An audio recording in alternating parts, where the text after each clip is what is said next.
Boa noite! No programa Destaque Imobiliário de hoje, contaremos com a presença do economista Emanuel Nunes, que avaliará as vantagens e desvantagens da redução de taxa de juros dos imóveis. A gente está vivendo esse momento aí diferente, juros baixos, financiamentos imobiliários, economia aquecida, o Brasil se restabelecendo, o comércio realmente retomando suas vendas e já estão valendo as reduções de juros que os bancos públicos e privados anunciaram no mês de abril. E algumas dessas instituições já acenam com uma segunda fase da redução dessas taxas. Porém, na prática, a população ainda tem dúvida de como se beneficiar. As facilidades na hora de comprar faz com que muitos consumidores caiam na tentação e criem uma dívida. Entenda agora esse contexto econômico que o Brasil está passando, saiba como se planejar e economizar para uma decisão saudável na hora de adquirir um imóvel. Aqui no estúdio, o economista, o doutor Emanuel Nunes, que falará mais sobre este assunto. Eu desejo aí boas-vindas. Ele praticamente é o nosso consultor econômico do programa Destaque Imobiliário, né, doutor?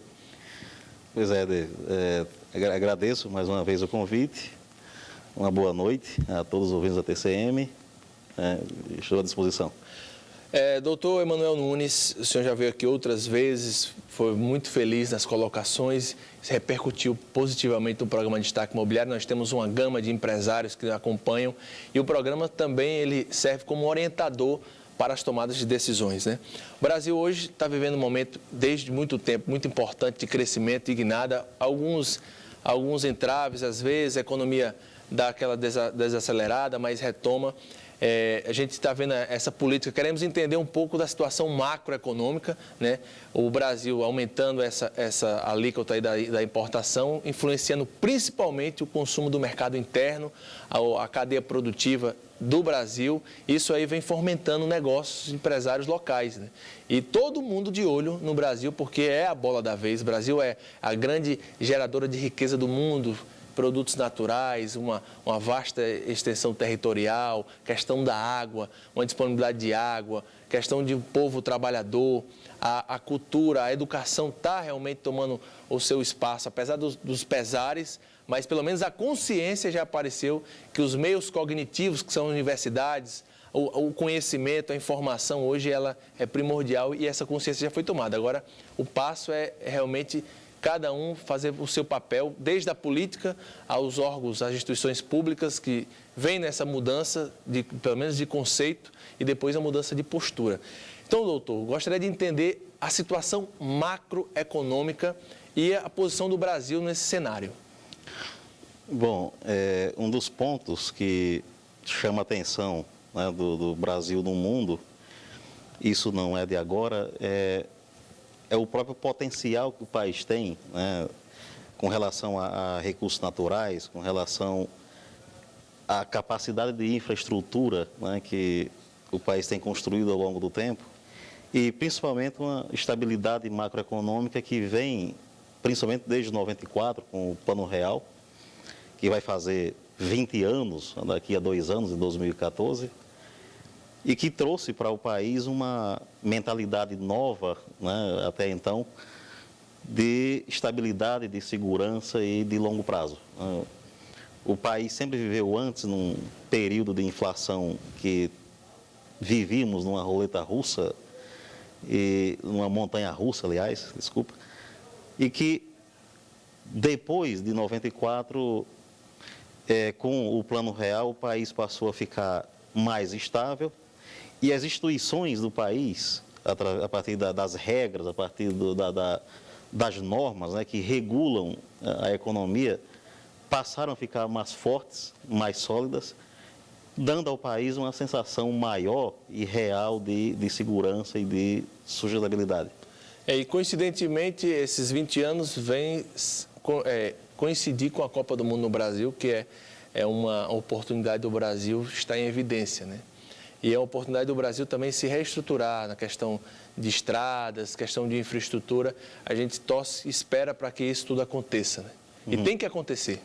Sim, a Copa do Mundo, como também as Olimpíadas, né, que vão ser 2 anos depois, trazem uma expectativa para o país muito grande. Primeiro, os olhos do mundo se voltam para cá. E segundo, toda a infraestrutura do país vai passar por uma redefinição. Não é à toa que existe atualmente uma demanda muito grande por cursos de engenharia no Brasil inteiro. Aqueceu a demanda por curso de engenharia civil, principalmente, pelas profissões relacionadas, né, com a engenharia civil. E o país passou a ser colocado como a bola da vez, né, da reestruturação em termos de infraestrutura, em termos de outros fatores que vão dar destaque ao país daqui para frente. O nosso bate-papo a gente está conduzindo para chegar até as taxas de juros dos financiamentos imobiliários. A gente quer entender da maneira geral, trazendo mais agora para a questão de investimento, né? Alguns empresários que nos acompanham, pessoas que já estão labutando há mais de 20 anos, pessoas que vêm crescendo no mercado, no cenário local, vêm expandindo os negócios para a região Nordeste, outros até já está no nível Brasil. E aí sempre fica a pergunta, o empresário ele tem um perfil audacioso, né? O ganho é proporcional ao risco, mas existe o medo, sempre vai existir o medo, mas o empresário ele sabe conviver com o medo e controlar o medo.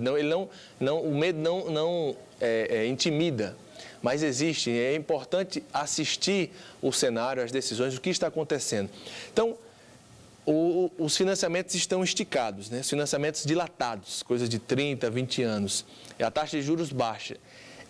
E existe essa perspectiva de crescimento grande do Brasil. Então, estamos praticamente no início ainda de tudo. Então, muita coisa ainda está por vir. É uma hora extremamente importante para o crescimento, é hora do cara fazer um financiamento, mudar a fachada da empresa, expandir os negócios, realmente ter aquela postura de águia, de ir para frente, de ir para cima, porque o momento é esse. A segurança... Bom, como eu falei, as instituições do país têm sido a cada dia fortalecidas e dado mais segurança para o empresário brasileiro de arriscar cada vez mais. Como você falou, o empresário ele passa a agir com base no risco e esse risco ele é calculado, ele não é encarado de maneira irresponsável. O empresário ele sempre, isso num capitalismo desenvolvido em regiões onde pessoas têm uma lógica mais agressiva, mais polida, né, de investimento, o risco ele é calculado, ele passa a ser visto com prudência e, de certa forma, a ação do empresário é que move a economia, é quem faz com que as coisas funcionem. A questão de trocar fachada, a questão de passar a investir, a decidir... Comprar máquinas, equipamentos, ampliar a empresa, isso depende muito do cenário futuro. É o cenário futuro que, a partir da leitura do empresário, ele decide se é favorável ou não investir hoje. O cenário futuro tem a ver com fatores como a vinda da Copa do Mundo para cá, das Olimpíadas, e se mostra favorável em vários pontos.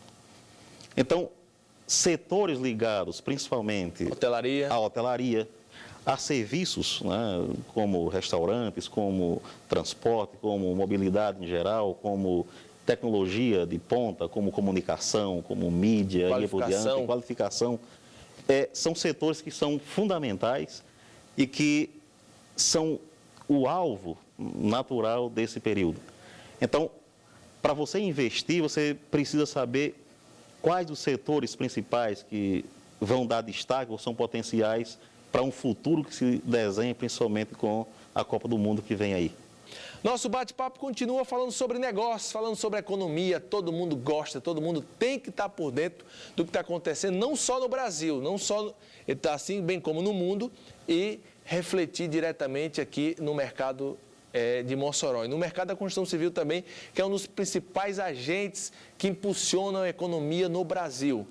Um exemplo clássico, a fruticultura tem se fortalecido muito no mercado interno, né? O mercado externo deu aquela balançada, então há sempre uma saída, uma carta na manga para sobressair uma falta e atingir essas metas e aumentar os números, né? Porque a economia é baseada em números, né, professor? A estatística está presente aí, acho que é um grande aliado da economia, são as estatísticas. E por falar em número, com essa redução de juros, o que é que modificou em números para o consumidor final na hora de comprar o seu imóvel e financiar a sua casa própria? Hoje você fala com relação à mudança das normas da caderneta de poupança. Da caderneta de poupança. Esse é um dos pontos que está gerando uma discussão muito grande no país inteiro e gerando, inclusive, controvérsias entre economistas, entre especialistas. E existem, naturalmente, vantagens e desvantagens com relação a essa redução, né? Essa alteração das normas que o governo passou a adotar a partir do dia 4 de maio, né? E que coloca, a partir do dia 4, para os depósitos novos da poupança, a redução de 30% da Selic, no caso, para novos depósitos. O que é que isso impacta, naturalmente, na construção civil ou na questão da aquisição da casa própria? O recurso que é ofertado para compra, para financiar a casa própria no Brasil, vem de duas fontes: da poupança e do Fundo de Garantia do FGTS. Então, a ideia do governo é fazer com que haja uma migração de grandes investidores da poupança para outros fundos. O que isso quer dizer? Com essa migração, a tendência é reduzir, naturalmente, o volume de recursos da poupança, tornando uma oferta menor para os empréstimos para financiamento da casa própria. Por outro lado, o governo defende que haverá uma redução, que a própria Caixa Econômica coloca isso todos os dias. A taxa de juros de financiamento do sistema financeiro da habitação passa de 10%, como era antes, para 9% ao ano. Há uma redução, onde a própria Caixa Econômica e outros bancos que já vinham reduzindo antes essa taxa, colocam pontos novos, como quem tem conta salário, por exemplo, quem tem investimentos, quem é cliente da Caixa Econômica, vai ter uma redução para 7,9% da taxa de financiamento. O que isso pode repercutir, e essa é uma discussão um país afora, a redução do dinheiro da poupança com a migração para outros fundos pode dificultar, por um lado, o acesso a esse recurso. E a baixa da taxa de juros facilita esse acesso.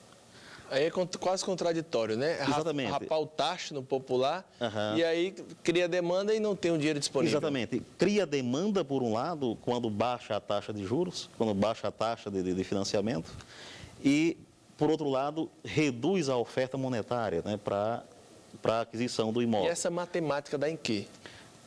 O que o governo espera, e que muitos economistas passam a defender, é que no momento em que há uma pressão, no momento que for haver uma pressão, né, da demanda em relação à oferta monetária, haja também uma negociação maior com relação a outros custos, como custos de seguro, como outros custos que oneram o financiamento e que pode ser uma forma do cliente negociar com o financiador e aí chegar a um ponto mais favorável. Um outro ponto, que é uma defesa muito forte do governo, é de que possa haver uma expansão de construções, né, uma expansão imobiliária, onde o preço do imóvel, ao invés de subir com a pressão da demanda, ele tenda a se manter estável a partir da oferta dos imóveis. Isso muitos apostam de que a taxa de juros baixando vai pressionar, vai aquecer a construção civil, aumentar o número de ofertas, aumentar o número de ofertas, aumentar e aí o estabilizar número de... o preço. Exatamente. E E isso acontece quando a taxa, a Selic baixa. Baixando a Selic, baixa a taxa de juros para investimentos, que facilitam investimentos outros na economia.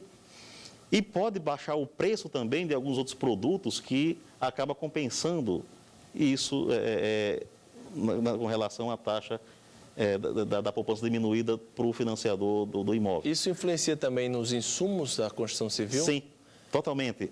E há uma penetração muito grande do mercado externo, Sim. como os produtos da China, Sim. por exemplo, que hoje é praticamente uma solução viável. Muitas construtoras estão adquirindo produtos da China de boa qualidade e um preço muito reduzido. Sim. A China, ela invadiu o mundo inteiro. Inclusive, eu tinha uma forte impressão negativa de produtos da China. O período que eu morei na Holanda, eu comprei, junto com a minha esposa, uns produtos em uma loja da IKEA em Utrecht, na Holanda, e eu fiquei meio em dúvida se aquilo prestava ou não. Evoluiu, né? Antigamente era muito diferente do que era hoje. Taiwan, China, sim, era porcaria na época. A China tem coisas aqui, por exemplo, que não prestam mais. Num país como a Holanda, são os melhores produtos que temos em casa, são esses chineses que compramos na Holanda. Então, existe um mercado muito claro para a China ofertar esses produtos de boa qualidade. E ela tem expandido isso, naturalmente, para o mundo inteiro, né? Mas, com relação a essa questão a taxa de juros caindo, vai estimular muito mais o investimento privado internamente. E isso pode compensar com o aquecimento, com o aumento da economia em outros setores, e que pode, naturalmente, aquecer também a alimentação da grande de poupança, e isso ser um compensador para esse sistema que está sendo montado a partir do dia 4 de maio. E o Brasil também taxou alguns impostos de importação, né?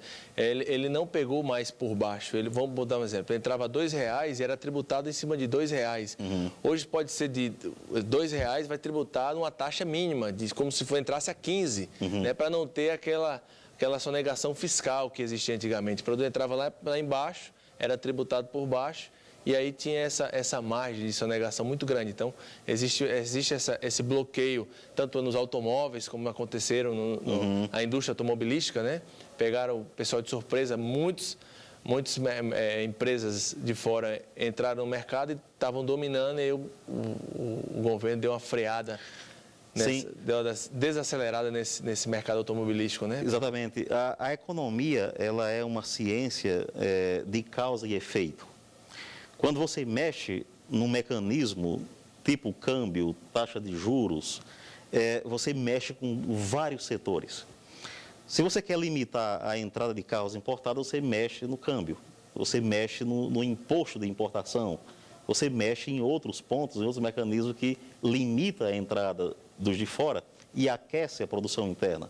Da mesma maneira que você pode fazer o inverso, reduzir taxa de juros, mexer no câmbio e favorecer a importação ou a venda, né, de carros daqui para fora. Então, da mesma maneira, a questão da taxa de juros ou o que aconteceu também com a poupança. A redução, né, da questão da Selic para 70%, ela vai mexer profundamente com o mercado imobiliário. Positivamente. Positivamente, eu acredito positivamente. Há uma euforia hoje do empresariado brasileiro com relação a isso, até porque a indústria da construção civil no país é um dos sustentáculos da economia que vem sendo desde os anos 90 e que nos 8 anos do governo Lula foi um dos pontos centrais de todo... Fortíssimo, de campanha e tudo. Sim, foi feita uma campanha, foi feito todo um comportamento voltado para a construção civil como um setor que definia claramente os rumos da economia. Então, quando se mexeu na poupança, se pensou primeiramente em que efeitos isso ia resultar no setor imobiliário. E ainda dá mais fôlego à construção civil, né? A tendência dá mais fôlego, a tendência passa a ser as pessoas terem um acesso maior à casa própria. O pequeno poupador, para quem a poupança ela foi criada em 1861, é voltada, ele vai ter ruim, né? Sim. Tem que investir em imóveis. Tem que investir em imóveis. Muito bacana, professor. A questão é que a poupança ela não é um instrumento de especulação financeira. Ela é justamente para você ter uma reserva de valor para investir em algo no futuro. E até um pouco covarde. E geralmente o investimento passa a ser ou na reforma da casa, ou na compra da sua casa própria, ou no financiamento do imóvel, ou aí por diante. Então, a poupança, com essa mexida, automaticamente ela tende naturalmente a aquecer o mercado imobiliário. Professor, nós passaremos aqui os 4 blocos, se tivesse 10 blocos, continuaremos. Eu acredito que você que está em casa também ficou muito interessado, um assunto muito importante. Isso é real, prova que, mais do que nunca, é um excelente momento de fazer aquisição de imóveis, né? Uhum. Porque isso é passageiro, né? Sim. Essa fase ela não vai permanecer, pode até permanecer por algum tempo, mas a decisão política e econômica pode ser que daqui a 3 meses já seja outra estratégia e cabe tudo. Sim. Né? As regras, elas mudam, né? As regras mudam rapidamente.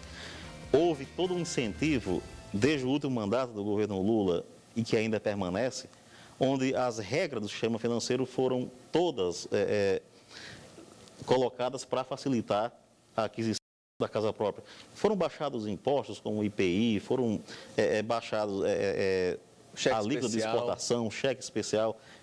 Tá bonito. Tudo isso para facilitar a aquisição do imóvel. E isso aquece a indústria de construção civil de uma forma que aquece também a economia brasileira. Pois nosso bate-papo foi agradabilíssimo, professor. Agradeço mais uma vez a sua vinda e desejo todo sucesso e sorte no mundo.